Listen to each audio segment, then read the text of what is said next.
Buzz City is about to get busier than ever. The Hornets have back-to-back home games starting tomorrow against the Bucks. And here to talk about the start of the season, the in-season tournament, we have our friend, play-by-play host for the Hornets, Sam Farber. Sam, thank you for joining us. Good to be here with you again, Julian. Of course. Let's start with tomorrow night in-season tournament. Hornets are 1-1 so far. We got the Bucks. Giannis coming to town.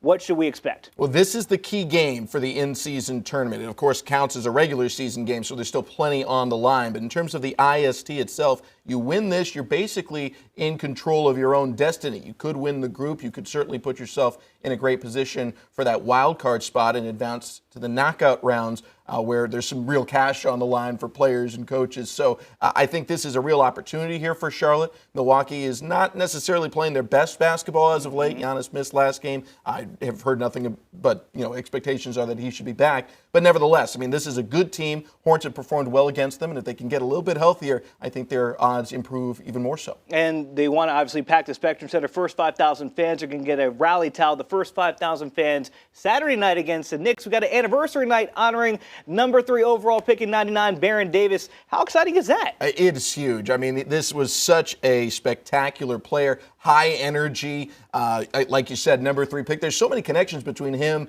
and LaMelo Ball. Both are Southern California guys. Both of them number 3 overall picks. Both have featured early in their careers in all-star atmospheres, and it's going to be electric. They're going to have his cell, honoring him, put it up in Spectrum Center. It's really going to be a great event and something fun for the fans. Like you mentioned, they're going to have the rally towels tomorrow night against the Bucks. We'll have the poster, including a signed one's going to be mixed in there, from what I've been told, for Baron Davis on Saturday. So you definitely want to get your tickets now. Hornets.com. All right, Sam, let's break down the team, though. Obviously, offensively, we haven't had a lot of trouble scoring the ball. LaMelo's looked pretty good. Brandon Miller has looked good when he's been able to play defensively. What do we got to do?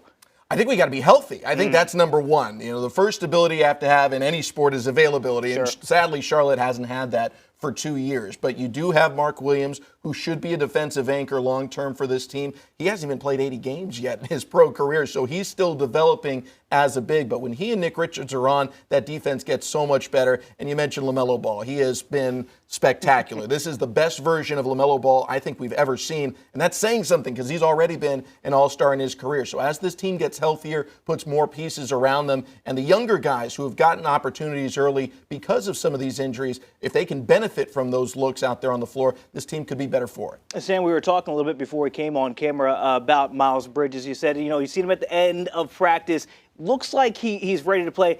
But what can we expect out of him in terms of play in actual games? Because it's been a while since he's been on the court. It certainly has been, but last we saw him, he was leading the team in scoring and rebounds. So whenever he gets back on the court, you expect to see at least a little bit of a boost to the scoring punch, and certainly you're going to see some added depth for the team, which, of course, they badly need right now. And obviously, we talked a little bit about Brandon Miller. How impressed have you been by this rookie? I mean, stepping in when Terry went out with the injury, the guy stepped in and looked like a vet. Incredibly impressive, because you're right. That's what he looks like. There's some similarities to, I'd say, like a Gordon Hayward out there on the floor, where the team just doesn't miss a beat. It's not to say he doesn't miss shots or doesn't make mistakes. No one's perfect out there, but he seems to be thinking the game at a level much beyond his years. He doesn't play mistake-free. No one does, like I said, but he makes the right kind of mistakes. He's taking the right kind of chances, making the smart plays, and everyone seems to enjoy playing with him because of it. You don't expect the ball to just die in his hands. He's going to make the right call. If it's open, he's going to shoot it. If he's got a lane, he's going to drive it. If neither of them is there, he's going to move the ball to the next guy. He's a smart player. Okay, I have a little bit of trivia. I warned you about it.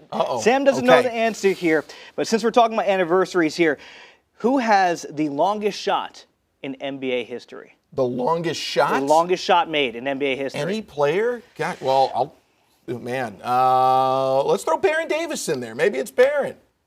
It's Baron Davis. Hey! It's Baron Davis. 2001, February 17th, 89 feet against none other than the Bucks, who we have tomorrow night. We're going to have to remind him about this on Saturday, and I expect the fans to be there. The Hive should be alive all weekend long. This is going to be a great atmosphere. Like we said, LaMelo's played some of the best basketball, and his old Southern California buddy, Baron Davis, is going to be in town. So come on out and join us, Hornets.com, for all your tickets. There you go. Sam Farber, again, thank you so much for joining us.